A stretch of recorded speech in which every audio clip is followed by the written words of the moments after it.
And Susquehanna senior equity strategist Chris Rolland. Chris, welcome. Good to have you with us. Thanks, Tyler. Are you in the Adami camp that says there's nothing not to like in this report? It was solid. It was right down the middle. I think somebody referenced some buy-side surveys. We were in the exact same place. We were thinking they needed 24 and a half on the guide. And so they were right there, dialed in.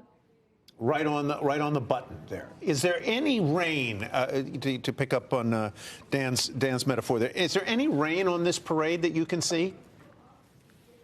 I mean, if you really want to nitpick, you can get into OpEx being a little higher than we had thought. But, you know, this is AI. I'd rather they overspend than underspend, and they are doing so. Your price target is now what on this stock? I think we're at 850. At 850, and it's a lot closer to 850 now than it was 3 hours ago, right? So you True, but again, Tyler, this is right down the middle. We would have expected a little bit more of a flat stock here. Maybe give them a little bit for gross margin, but that's probably it. So we think it could be muted from here. A little bit muted from here. What does that mean in practice? A muted reaction from here. I see. I see.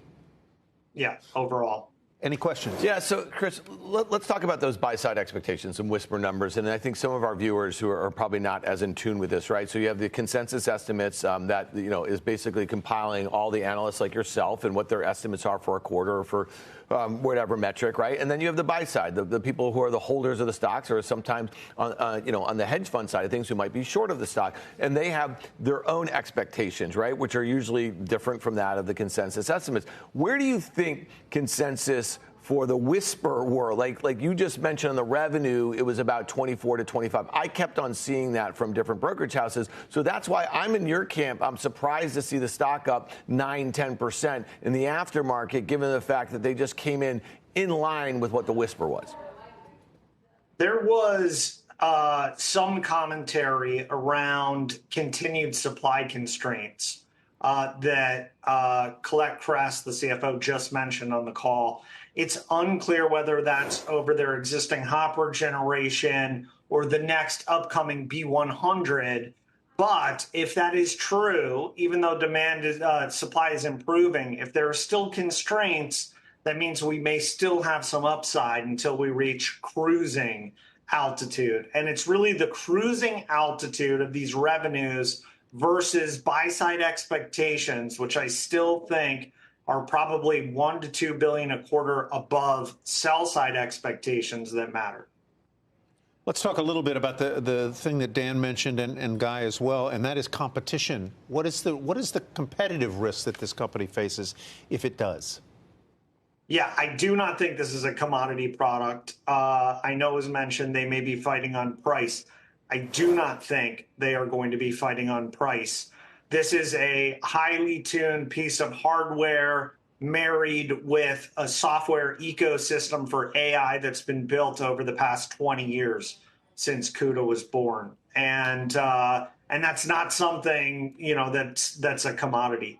So the hardware, you know, AMD has a really nice piece of hardware coming. They don't yet have that software ecosystem. They don't have the heritage, and it's going to take, you know, as long as half a decade to put a real dent into what is pretty much an Nvidia monopoly here. Walk me through the China issue that this company faces with export controls and so on and so forth. Yeah, it's pretty simple. You can't ship leading edge technologies to China. You can't ship technologies that surpass a certain computing threshold. And almost all of NVIDIA's products that aren't gaming products do exactly that. So they're cut off. So they're cut off from that. What if that were to change in some material way? What could that mean on the upside for NVIDIA? They've previously talked about China being 20 to even 25% of data center revenue for them. So this is an adder on top. Again, they continue to be supply constrained, so they don't need that right now. But if they had that supply available, they could potentially upside revenue.